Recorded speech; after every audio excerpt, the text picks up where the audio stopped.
ये सिर्फ 3 रंग ही नहीं हमारे देश की शान है। ये सिर्फ 3 रंग ही नहीं हमारे देश की शान है। ये तिरंगा हमारी जान है। ये तिरंगा हमारी जान है। यही है गंगा, यही हिमालय हमारी जान है। और 3 रंगों में रंगा अपना प्यारा हिंदुस्तान है। 3 रंगों में रंगा अपना प्यारा हिंदुस्तान है। नमस्कार, माझे नाव श्वेता गणेश आठवले, मी 10वीची विद्यार्थिनी आज तुमच्या समोर माझे मनोगत व्यक्त करण्यासाठी उभी आहे। ते तुम्ही शांत पद्धतीने ऐकून घ्यावे अशी माझी नम्र विनंती। आज स्वातंत्र्य दिन 15 ऑगस्ट 1947 रोजी भारताला स्वातंत्र्य मिळाले आणि 26 जानेवारी 1949 पासून भारताचा स्वतंत्र राज्यकारभार करणे सुरू झालं। हे आपल्याला माहितीच आहे। पंखा हा विजेवर फिरतो, पंखा हा विजेवर फिरतो हे सर्वांना दिसतं, पण ज्या विजेवर हा पंखा फिरतो ती वीज मात्र कोणालाच दिसत नाही। हे नक्की खरं आहे, हे नक्की खरं आहे। त्याचप्रमाणे देशाला स्वातंत्र्य मिळालं हे सर्वांना दिसतं, पण ह्या स्वातंत्र्यासाठी अहोरात्र झटलेले देशभक्त हे कोणालाच दिसत नाही। देशभक्त म्हणजे नेमकं तरी काय हो? देशभक्त म्हणजे जो देशापासून कधीच विभक्त होऊ शकत नाही असा तो देशभक्त। देशभक्ती ही देशभक्तांच्या रक्तांच्या थेंबात थेंबात बिंबलेली होती। देशभक्ती ही रक्तांच्या थेंबात थेंबात बिंबलेली होती आणि हे देशभक्त देशासाठी अहोरात्र झटले।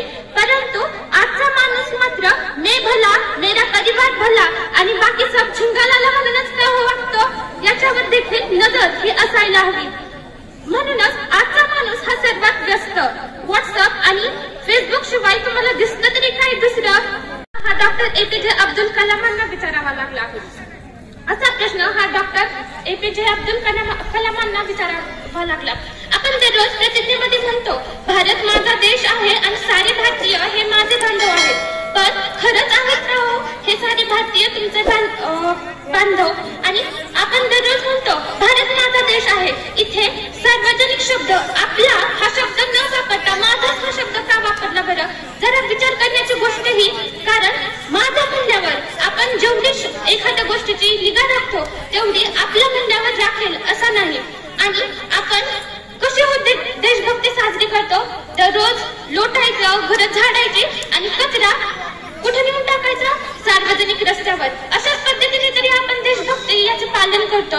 हे वाक्य बरोबर आहे का नाही याचा तुम्ही देखील जरा विचार हा करायला हवा।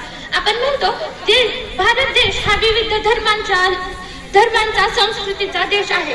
हा भारत हा एखाद्या बागेप्रमाणे आहे, त्याच्यामध्ये विविध फुले ही असतात, परंतु सर्वांचा सुगंध हा वेगवेगळा असतो। परंतु सर्व फुले ही वेगवेगळी असतात, परंतु त्या सर्वांचा सुगंध हे एकच।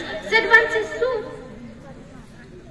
सूर हे वेगवेगळे असले तरी सर्वांचा राग हे मात्र एकच। आता जाता जाता हा एक प्रश्न विचारणार बघा, लक्ष द्या, तुमच्यासाठी सर्वांसाठी एक प्रश्न आहे। आपण दर स्वातंत्र्य दिनानिमित्त तिरंगा हा फडकवतो। आता तुमच्यासाठी असा प्रश्न की हा तिरंगा हा सर्वांनीच पाहिला असेल। आता तुम्ही ह्याचं उत्तर मला नेमकं द्या।